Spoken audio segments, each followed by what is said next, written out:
the President's press conference from the State Department Auditorium in Washington, D.C., March the 6th, 1963. Morning.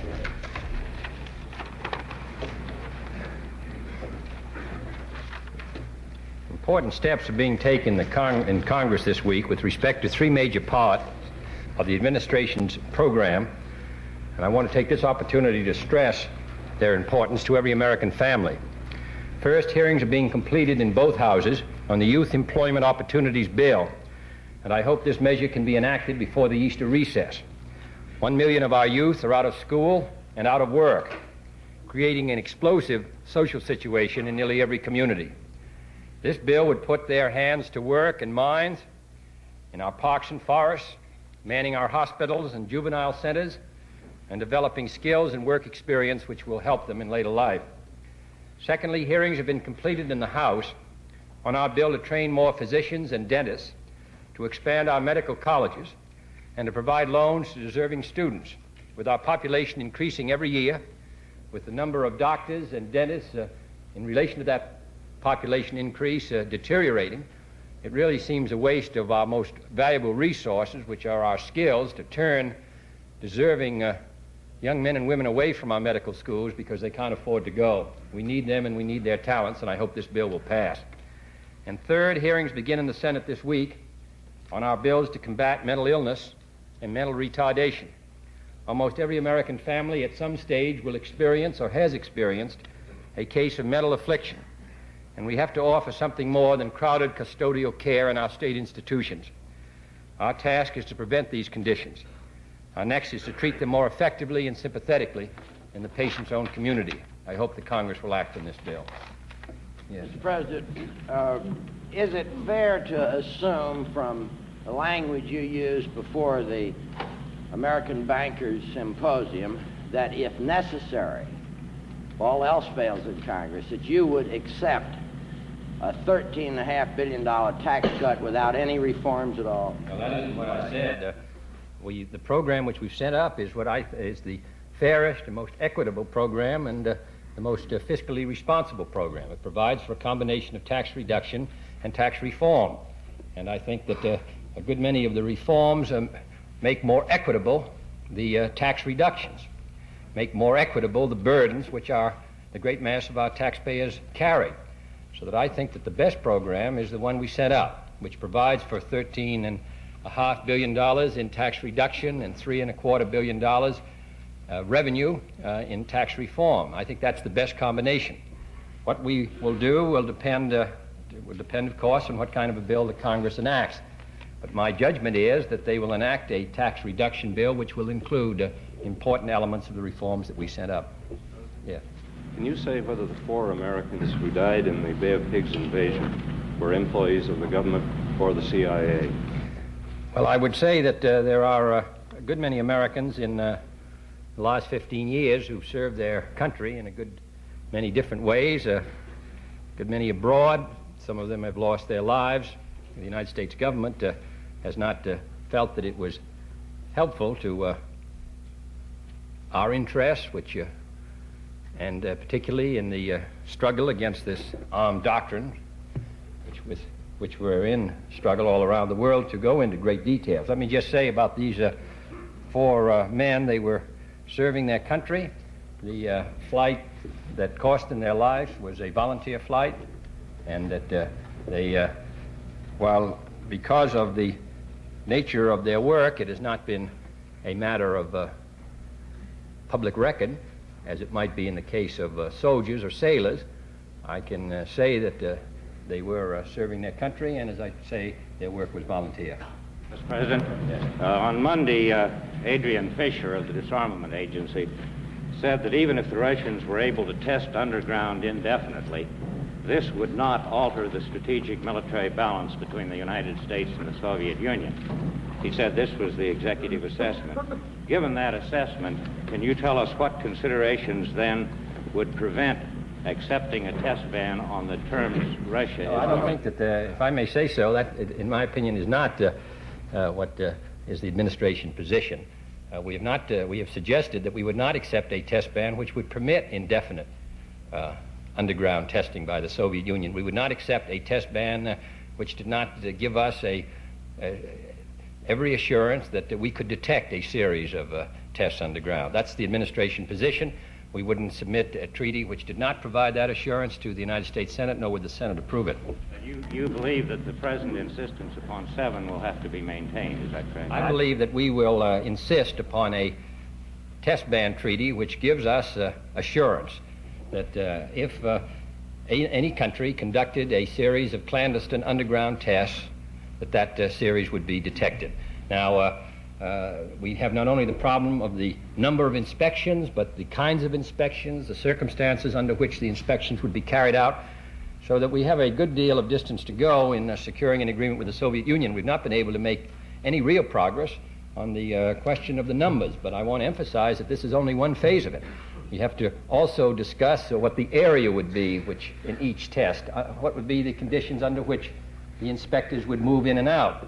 I want to say that we have made substantial progress as a result of a good deal of work by the United States government in recent years in improving our detection capabilities.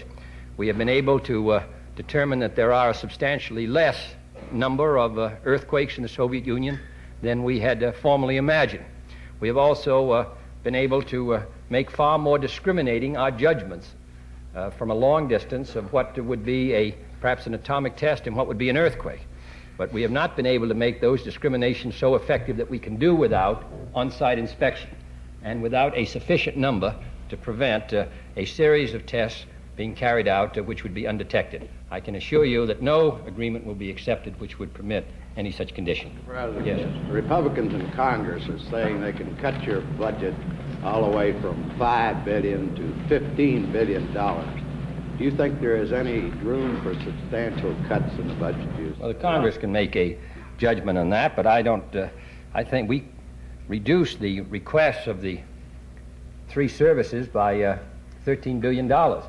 We cut out programs such as Skyboat. We decided not to go ahead with the installation of Nike Zeus. There are many very hard decisions made in reaching the figure that we reached. Now, this idea that there are three services and therefore you can save $3 billion by cutting $1 billion out of each, at the same time when a good many members make speeches which are very militant, which would suggest that the solution to our problems can be best obtained by war actions or warlike actions, it doesn't seem to me that we ought to be cutting our defenses at this time. Now, in addition to that, it's been suggested that we cut school lunches, that we cut aid to dependent children. I want to see these in more detail. I think we've been generalized enough. Are you going to cut these kind of programs, which are essential to a better life for our people? Are we going to make a determination that we're going to be permanently second best in space? Because if you cut the space program substantially, that's what you're writing into law. And I thought the United States had made a commitment that we were not going to be second permanently.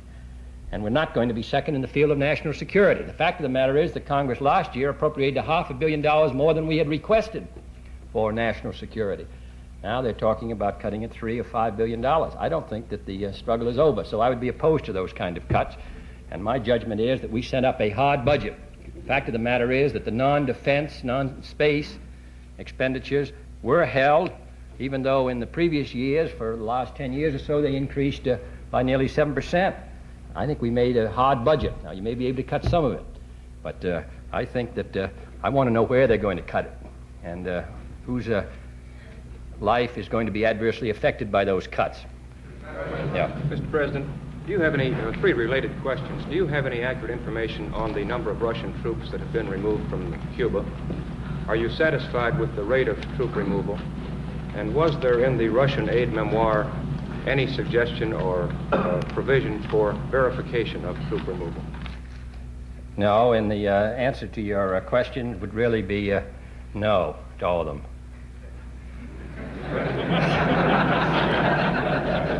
Mr. President, your policies in Europe seem to be encountering great difficulties, sir, and Cuba continues to be a problem.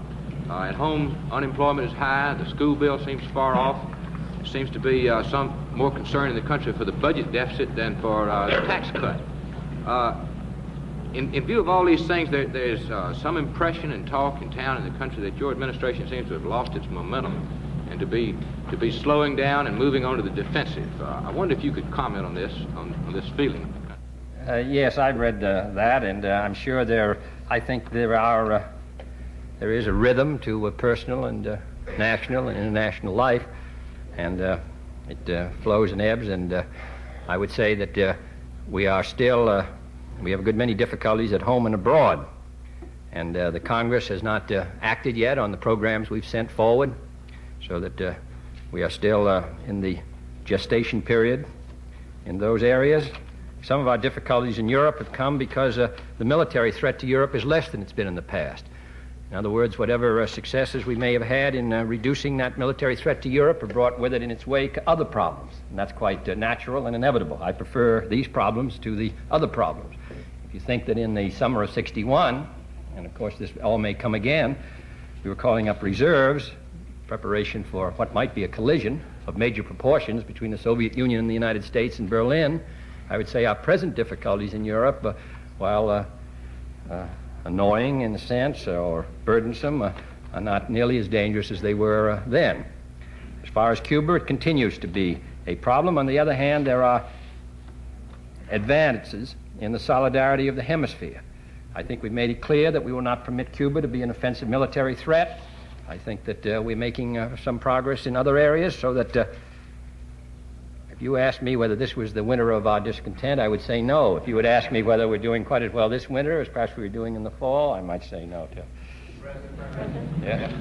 Mr. President, yesterday, Governor Rockefeller charged that you had been appointing, quote, segregationist judges, unquote, to the federal bench in the South.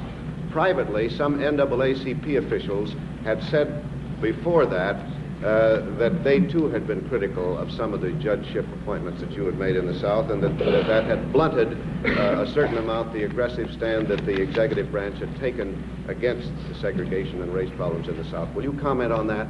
No, I don't. I think that some of the judges may not have ruled as I would have ruled in their cases. In those cases, there's always a possibility for an appeal. On the whole, I believe that and this is not true just of this administration, but the previous administration, I think that the men that have been appointed to judgeships in the South, sharing perhaps as they do the general outlook of the South, have been done a remarkable job in fulfilling their oath of office. So I would not generalize. There may be cases where this is not true, and that's unfortunate. But I would say that on the whole, it's been an extraordinary and very creditable record, and I would say that of federal judges generally that I've seen certainly in the last 10 years. Mr. President, of late some of your congressional critics have started to charge that your administration has been deliberately withholding important information on the Cuban situation. Among the claims that's been made is that your Central Intelligence Chief, John McCone, actually knew before October 14th that the Soviets had planted offensive missiles in Cuba. Is there anything that you can say on this? No, I think I've seen charges of all kinds. One day, distinguished Republican charges that it's all the CIA's fault, and then the next day it's the Defense Department's fault, and then the next day the CIA is being made a scapegoat by another distinguished leader, so that we couldn't possibly answer these charges, which come so fast and so furiously. Mr. Aaron said the other day that the testimony by the Air Force before the committee indicated that we knew all about this October 10th, even though General LeMay made it very clear in the same testimony that the Air Force didn't have such information. So we're not in a position to answer these. And I think that in hindsight, I suppose we could have always perhaps picked up these missile bases a few days earlier, but not very many days earlier, because the missiles didn't come in, at least in hindsight it now appears, till sometime around the middle of September. The installations began at a later date. They were very fast. I think photography on the same areas, if we had known that missiles were going in 10 days before, might not have picked up anything. A week before might have picked up something. Even the pictures taken October 14th were only obvious to the most sophisticated expert, and it wasn't until the pictures taken really the 16th and 17th that you had pictures that would be generally acceptable. So this was a very clandestine and fast operation. So I feel that the intelligence services did a very good job And when you think that the job was done, the missiles were discovered, the missiles were removed, the bombers were discovered, the bombers were removed, I don't think that anybody should feel that anything but a good job was done. I think we can always improve, and particularly with the advantage of hindsight. But I'm satisfied with Mr. McCone, with the intelligence community and the Defense Department, and the job they did in those days, particularly taken in totality. Mr. President, as you prepare for your visit to Costa Rica this month, there seems to be a position there among the Central American countries and Panama that the United States should take a more active leadership in attacking the problem of Cuba. I wonder if you could give us some of your thoughts about how you think this project should move along, that you might find it possible to discuss with your colleagues there in San Jose. Well, one of the matters, of course, that is of interest to us is the question of the movement of people in and out who might be trained by the communists in Cuba for guerrilla work or subversion in other parts of the hemisphere. This is an action which must be taken by each of the countries. In Latin America, we are making proposals to them bilaterally. There has been an OAS committee which has reported on the need for control. Now it's up to the Latin American countries, I would hope in common consultation as well as individually, to take those steps which will control the movement of people in and out. So we'll know who they are, why they're going, what happens to them when they get there, and when they're coming out, and what happens to them when they come out. This is the kind of thing which each country finally has to do itself, because it's part of the element of sovereignty that the control of movement is within the country of citizenship. But we are bringing this to the attention of the Latin American countries as perhaps one of the most important things we can do this winter. In addition, there have been other things which have been done on trade, diplomatic recognition, and all the rest. But I think we've indicated very clearly that what we feel is the wisest policy is the isolation of communism in this hemisphere. We would hope that the countries of Latin America with us would participate actively in that program. President, I'm sorry, I was going to excuse me. Mr. President, recognizing the interdependence of Canada and the United States, and of course conscious that the current anti-American flare-up is about defense, are there any attempts being made to ease the irritations that are chronic, such as, well, wheat surplus policy or the trade balance between the two countries? Well, we have, on the wheat, we're in constant communication with the Canadians and other wheat producers that our disposal of PL 480 would not disturb their normal markets. On the question of trade balances, we were able to be of some assistance to Canada during its difficulties in its, some months ago on the Canadian dollar with other countries, and I would hope that the United States and Canada would be able to, having been joined together by nature, would be able to cooperate. Yes. Mr. President, for 20 years the Justice Department has assured Congress that it had evidence showing that Interhandel was a cover for the German firm of I.G. Farben, and therefore the seizure of General Aniline and film in this country during World War II was justified. Now, in the past few days, there's been an agreement between Justice and Interhandel on the division of the proceeds from the sale of General Aniline. Has Justice Department discovered that its facts are wrong, or has there been, is this the result of pressure from the Swiss government? No, I would say that the agreement is an equitable agreement. It could have gone on 10 years more in the courts. It's been now 15 or 20 years. It has been, the lawyers have enjoyed it, but I don't think that there's anything else that, I don't think we would get a better arrangement if we continue the litigation for another 10 years. We feel that the arrangement which has been worked out will return the assets to those who have a claim to them. And I think the division of resources is fair, so that I think that it was the best solution. Yeah. Reports from Texas, sir, seem to indicate that the United States is ready to transfer the Chamizal to Mexico. If this is true, could you give us some idea of the timetable expected? No, but there have been negotiations on Chamizal for a good many years, and they were stepped up following the visit to Mexico. We are close, I would hope, to an agreement, and I think the next week should tell us whether we can get an accord.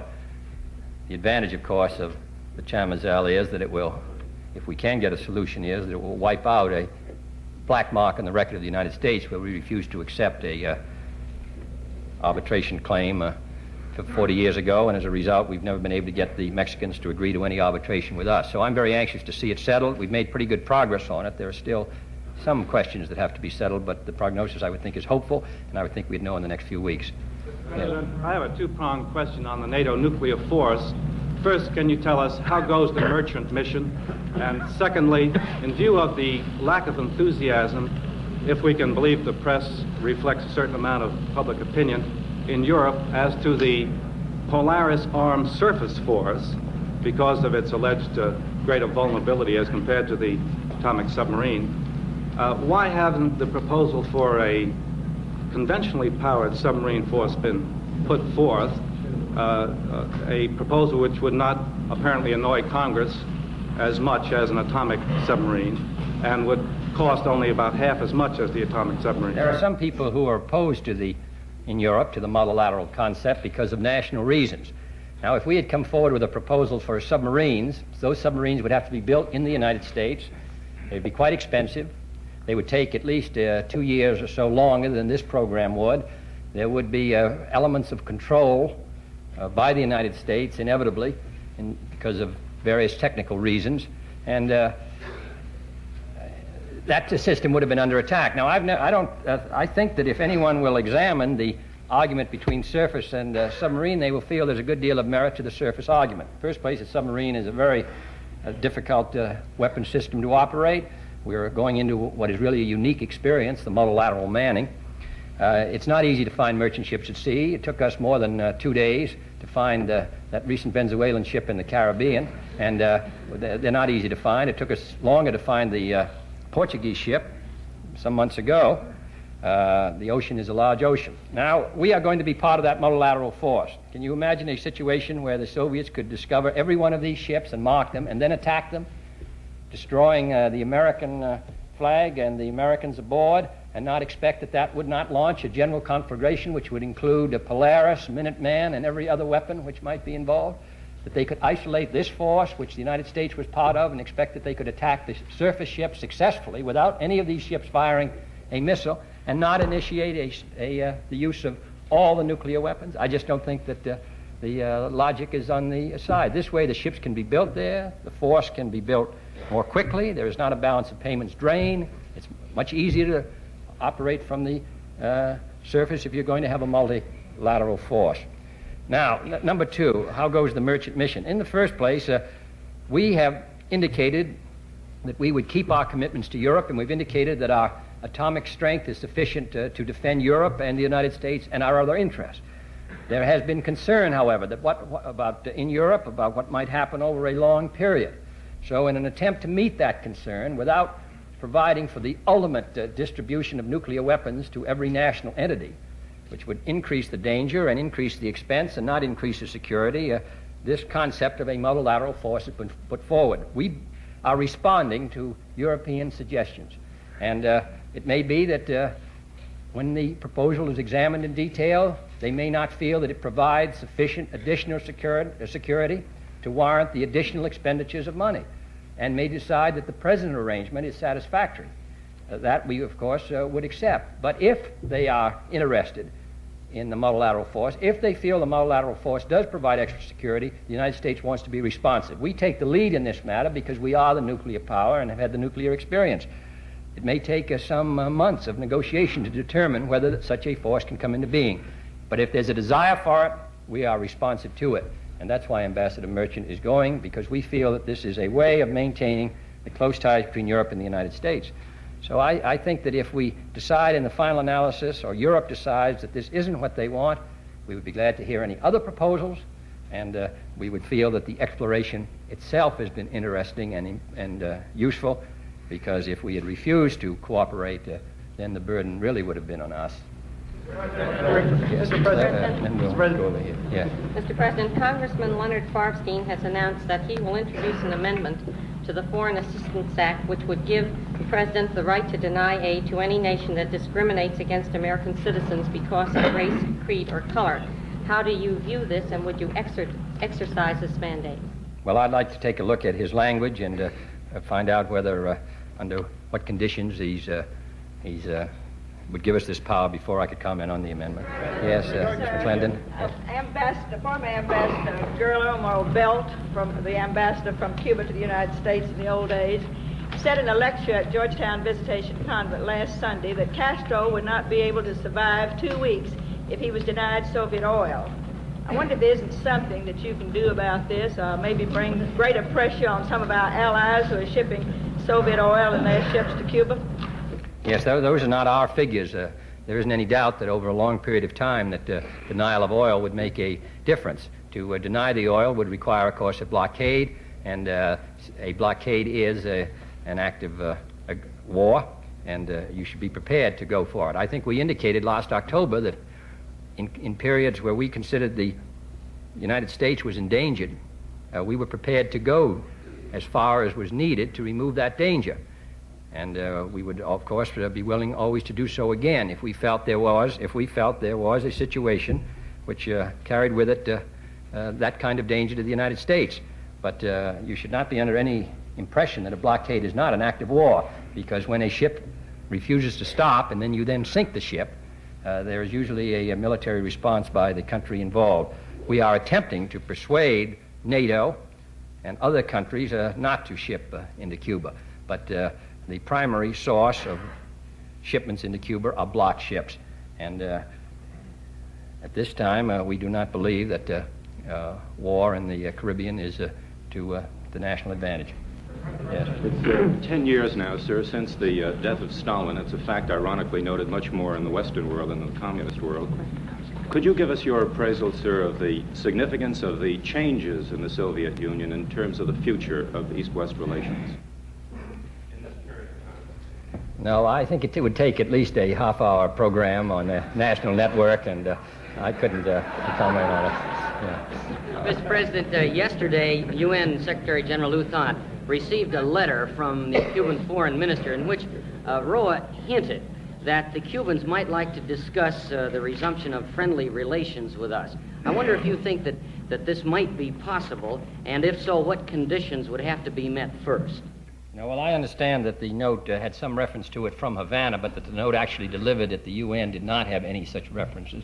We've had no indication that there's a desire to resume friendly relations to us. We've said on many occasions that we regard the present Soviet presence in Cuba as unacceptable to us, and we regard the communization of Cuba as and the attempt to subvert the hemisphere as matters which are not negotiable. I don't see any evidence that there is in prospect a normalization of relations between Cuba and the United States.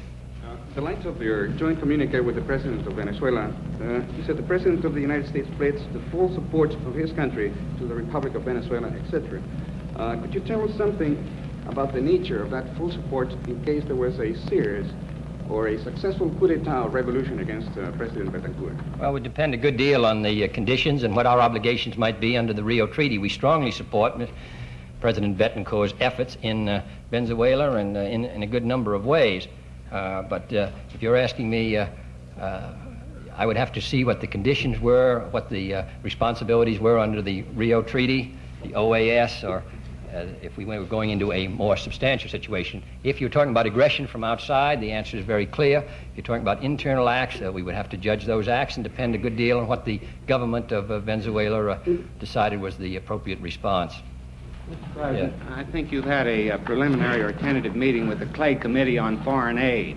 Can you tell us whether they're taking that hard and hard-headed look at foreign aid that you asked them to when you appointed them? Yes, they are, very definitely. Yeah. Following up Mr. Lissagar's question, the Mansfield Committee sent at your suggestion to the Far East and Europe has recommended a thorough security reassessment in the Far East and a clampdown, if not a reduction in our aid to that part of the world. Would you have any comment on this, sir? I don't see how we're going to be able, unless we're going to pull out of Southeast Asia and turn it over to the communists, how we're going to be able to reduce very much our economic programs, or military programs in South Vietnam, in Cambodia, in Thailand.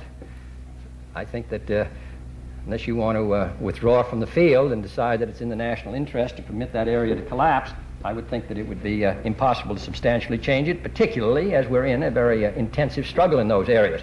So I think we ought to judge the economic burden it places upon us as opposed to having the communists control all of Southeast Asia, with the inevitable effect that this would have on the security of India, and therefore really begin to run perhaps all the way towards the Middle East. So I think that while we'd all like to lighten the burden, I don't see any real prospect of the burden being lightened for the United States in Southeast Asia in the next year if we're going to do the job and meet what I think are our very clear national needs. Thank you, Mr. President.